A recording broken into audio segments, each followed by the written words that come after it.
Hey guys, Mr. Irving again. Today we're going to have our first lecture on Chapter 30 about America entering World War I.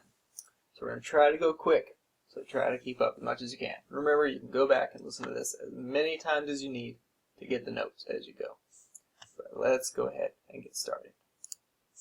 Okay, let's start out with Woodrow Wilson being tested. So for a little review, you remember Woodrow Wilson won re-election in 1916. He won as the candidate who kept us out of war. He was very much an isolationist, wanted us to stay neutral in this war. Remember, the war broke out in 1914. And when the war does break out, he says that every man who truly loves America will act and speak in the true spirit of neutrality. We must be neutral in thought as well as in action. So he really wants America to stay neutral. He doesn't want us to pick a side between the Central Powers or the Allied Powers. However, when World War I breaks out, the United States is in a recession. And during the war, filling those war orders by those combative countries is going to take us out of recession and actually take us into prosperity once more. But either way, we start in the war as neutral. We are not favoring one side or the other. We are allowed to trade with both, and we are trading with both. However, over the course of the war, we're going to trade a lot more with the Allied powers, so Great Britain, France, than we were with the Central Powers of Germany, Austria-Hungary. In fact, by 1916, we are trading in the billions of dollars with the Allied powers and just barely anything with the Central Powers. So that's going to rub the Central Powers the wrong way. They're going to protest, but however, we are not violating international law. We are still being neutral because we are officially trading with both sides. We could trade with Germany or Austria-Hungary. However, the reason we are not, Britain. Remember, Britain has the strongest navy in the world at this point. They control the Atlantic Ocean, and they're not allowing any of our goods to come ashore in the Central Powers. Now, one thing Britain would do to make sure this would happen, that we couldn't get through and trade to the Central Powers, is if any U.S. vessel would actually come towards the Central Powers, the British put up a blockade all over the North Sea. It would make the U.S. vessel dock in a British port and inspect the goods. And anything that they thought could aid the Central Powers in the war effort, they would not let get through. Now, this is technically illegal. By international law, food cannot be contraband. We are trying to sell food to the Central Powers, but Britain would not let that get through. When word of this gets out, that's going to anger a lot of people in America. We want to be able to trade with whoever we want. We want this neutrality of the seas. But we get mad, but nothing's really going to start changing. Then, the next phase of the war, Germany is going to unveil one of their new weapons, this new weapon of modern warfare, the submarine. Submarines have been around, but never really been effective until World War I. Now, they announce, Germany does, that the entire ocean around Great Britain is a war zone. They take out advertisements in U.S. newspapers saying Americans don't get on boats going around there, whether it be passenger ships, merchant ships, any kind of ships, because Germany's going to sink those boats. They don't want any supplies getting to the British, just like the British don't want any supplies getting to the Central Powers. So they advertise, telling Americans to stay away. Wilson, however, will not make any law saying, Americans, you cannot travel abroad. He thinks Americans, we are neutral, we should be able to travel wherever we want to go. And that's going to get us into a bit of trouble. So 1915 gets around. So the war is going on for a few months, and Germany sinks over 90 ships in 1915 alone, including the Lusitania, which we talked about last chapter, so we don't need to talk a lot about. But quick refresher, Lusitania, over 100 Americans are killed, as well as way more Europeans. The Germans say they sank it because it had munitions on board, and they were right. There were plenty of boxes of small munitions, ammunition, small guns, that kind of thing on board. So Germany was technically right. However, we don't know that initially. Wilson gets enraged over the Lusitania. He threatens Germany over a series of telegrams. Germany basically caves, says it will not sink any more unarmed ships without warning. Now that whole idea of warning is tricky, because remember, if you're a submarine, if you give warning, you give up your tactical advantage. You have to come out from underneath the ocean, make yourself visible, and then you can be shot down. You can be torpedoed or taken out of the ocean. So submarines do not like to give away their position and not submerge, but come back up to the top of the ocean. Then, so things are going okay for a little while, through the rest of 1915. Then March 1916, Germany's going to get back to it again. They're going to sink a French passenger ship called the Sussex. They don't give any warning. They just sink the ship because in the British waters, they're worried it might have supplies that the Allied powers are going to use. Wilson is going to threaten to break diplomatic ties with Germany now. So Germany is going to come out once again, say they're sorry, offer to pay war reparations, and pledge they will not do it again. They issue the Sussex, well, they don't issue the Sussex ultimatum, but they say, we won't do it, we promise, we will not sink any merchant or any passenger ships without warning. However, they urge the U.S. to make Britain stop their illegal blockade of Germany. Now the U.S. can't really do anything about this, so Wilson kind of shakes it off, but he issues his Sussex ultimatum.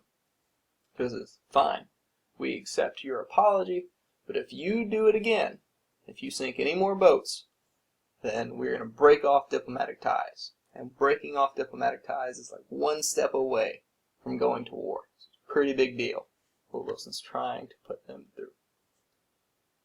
Now, after this, after the Sussex, Germany actually does stop sinking Allied ships for a little while, or at least American ships. Why did they do this? Well, it's kind of just the reality of the situation. At this point, in 1916, middle of the year, Germany only has enough U-boats to fight the British. They don't have enough to both fight the British and sink Allied shipping, so they focus on fighting the British. If they had more, they probably would have continued. Also, they don't want to bring in America onto British side of the war. They don't want America to get so mad they'll join the Allied powers, because that could tip the scales in terms of the balance of power. They're pretty even right now in 1916. So Germany takes a breath, says, fine, we're not going to sink any more boats after the Sussex. And interestingly enough, during this period, we're actually more upset with Great Britain than we are with Germany. Great Britain is infringing on our rights. They're not letting us trade with whoever we want. So we're more likely to join with Germany than we are with Great Britain in 1916. However, there's a big difference between what Germany's doing and what Britain is doing in terms of how Wilson looks at it. They're both infringing on our rights to trade and travel and be neutral. But Germany is taking American lives, or the Central Powers are taking American lives.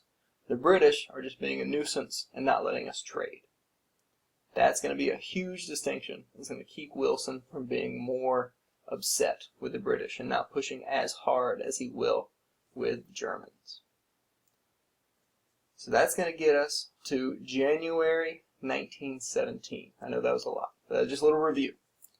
1917, January, Wilson gives a big speech called the Peace Without Victory speech. He goes before the Senate and gives a speech. Now, this is not his 14-point speech, which we're going to talk about later, which is going to be very important. But it's kind of similar to the 14 points. He's going to preview this idea of how he thinks the war should come to an end. And he thinks that this war has to come to a peace, but there can't be a victor. There can't be a victory for one side, because then there's this rivalry still, and the other side will want to get back at that side. So we have to have a peace that'll be a lasting peace. A peace worth fighting for. So he's basically calling on everybody. He sent a similar letter to all the big heads of state and the nations that were fighting each other. Let's end this war in a way that everyone can be happy with.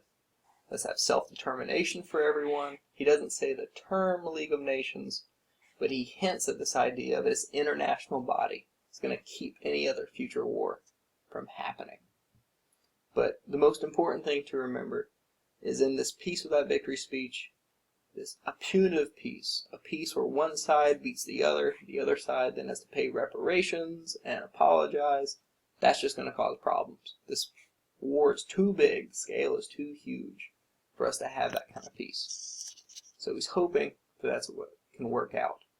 Now what's weird about this is Wilson is not asking Congress for a declaration of war. Still neutral, January 1917. Doesn't want to go to war. Remember, most Americans are isolationists. They don't want to go to war. So he feels no pressure from below, from the people, to push us towards war. But then, however, also in January, after this peace without victory speech, Germany will resume unrestricted submarine warfare. Now, why did Germany do this? What seems like such a stupid decision? Because Wilson's already said, don't do it, you'll get in trouble. But Germany does it anyway. Well, Germany makes a calculated gamble. They are pretty desperate in January 1917. Supplies are low, they're basically starving, they're out of food. They gamble that if they resume unrestricted submarine warfare, making we're going to sink every ship that comes around Great Britain, we can knock the British out of the war before the Americans will join. So it's a roll of the dice. Remember, America is very weak at this time. Our military is much smaller than these nations who've been fighting for years and years, because we haven't been mobilized. We're not a war-ready country. Also, there's a good chance that even though we're resuming unrestricted submarine warfare, America won't actually declare war. Wilson is an isolationist. The American people are very isolationist. There's a lot of Germans in America. There's about 11 million Germans at this time that have family ties in the United States. So Wilson might not go through with his threat. So Germany redeclaring unrestricted submarine warfare is a risk. It's kind of a desperate risk, but it is somewhat reasonable. It's not completely absurd.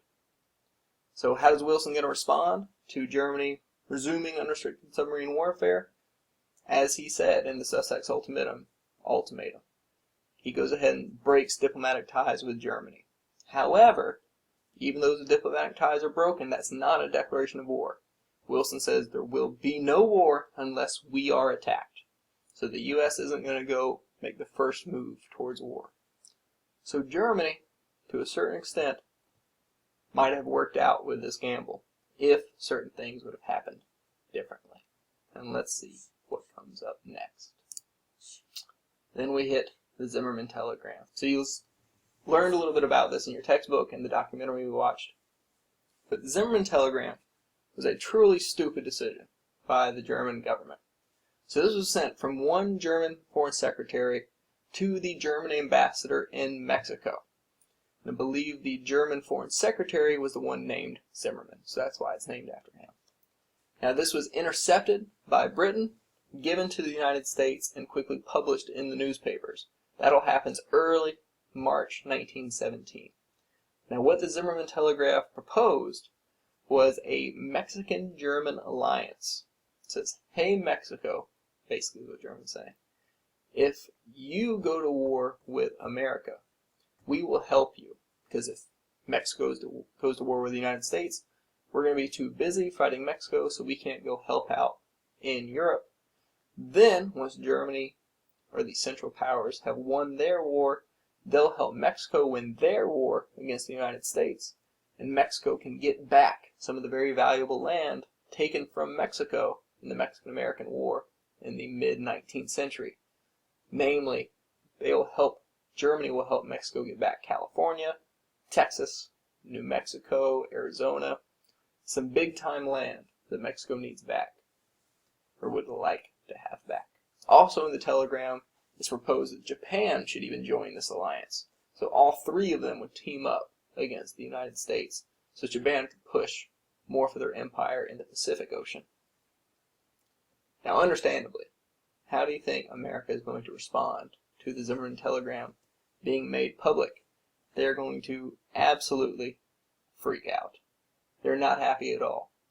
As it said in the documentary, people in Texas didn't care about Germany, didn't care about World War I. It's thousands of miles away.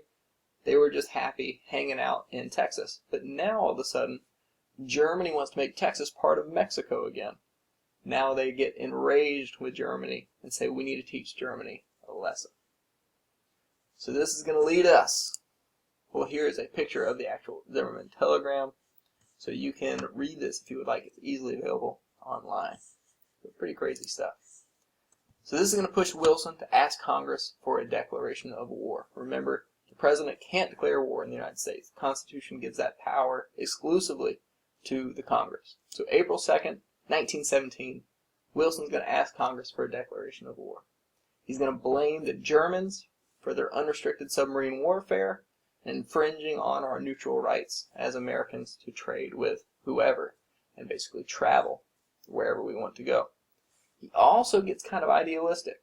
He says we need to make the world safe for democracy. So we need to get into this war because it's so big so we can basically have a hand in shaping what the world's going to look like when this world is over.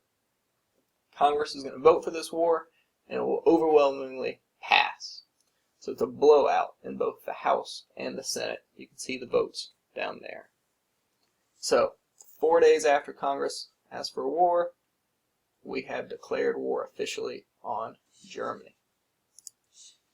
Now, this brings us to an interesting question of why did the United States declare war on Germany, or on the Central Powers? One thing you got to understand, history is complicated. There is very rarely one single reason for anything.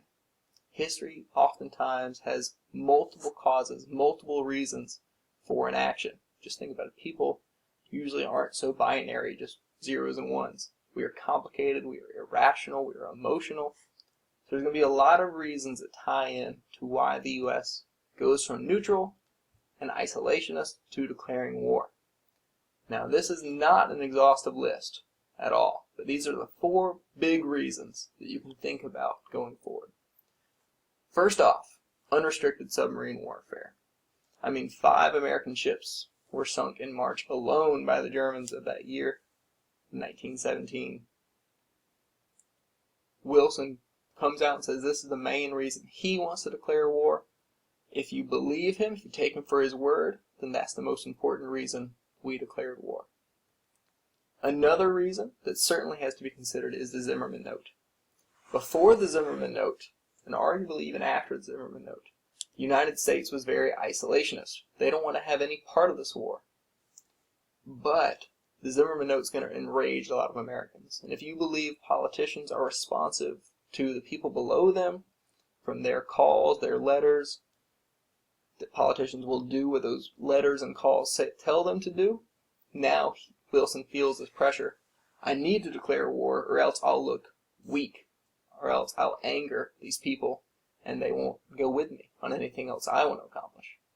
So the Zimmerman Note is certainly important, even though Wilson doesn't mention it as a reason for declaring war.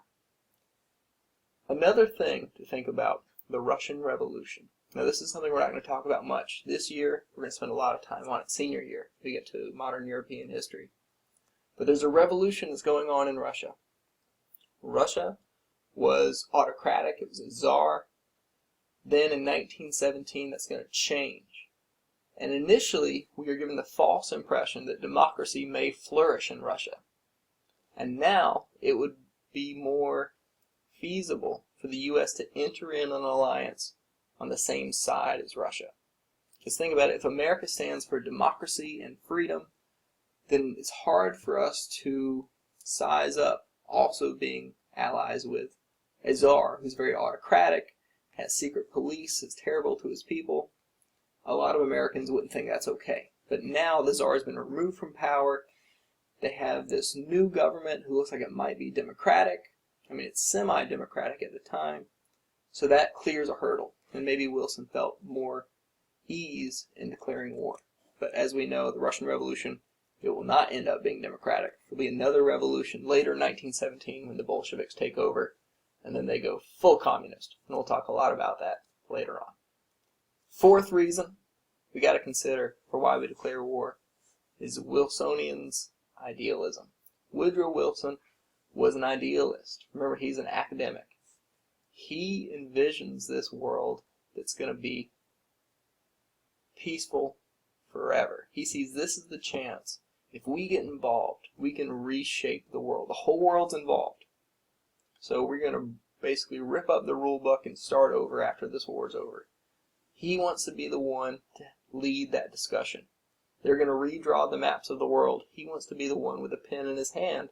He gets to make these new borders, make the new rules for how the world's going to basically work with each other, how countries will interact with each other. And his vision is he thinks he can do it in a way to make sure there'll never be another war.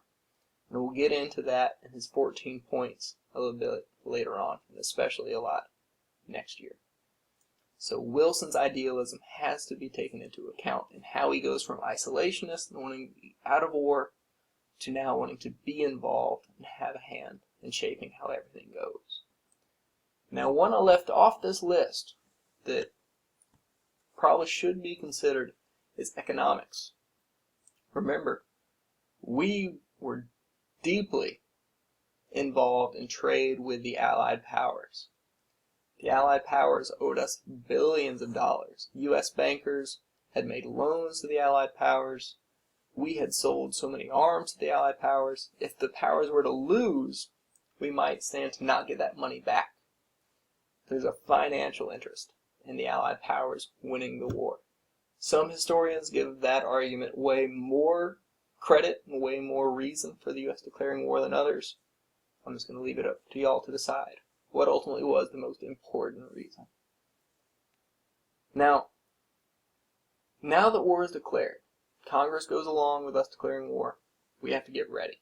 And there's three main groups that we're going to have to get ready for war as soon as possible, because we don't have much time. The war is perilous, it is close. Allied powers kind of on the brink, just like the German powers, or the Central powers. So we have to get ready quickly. The three groups of U.S. society we have to mobilize and prepare for war as quickly as we can. It's going to be the army to fight the war. The people, they're going to have to buy into the war. Remember, we were isolationist. Now all of a sudden the government's got to get the people to go on board with this idea that we need to go to war, and we have to change the economy. And we have to change the economy rapidly from being neutral and private to getting ready for an all-out total war, which is another idea we'll explain and explore more soon. But that's probably enough for today, so I will see y'all next time. Bye.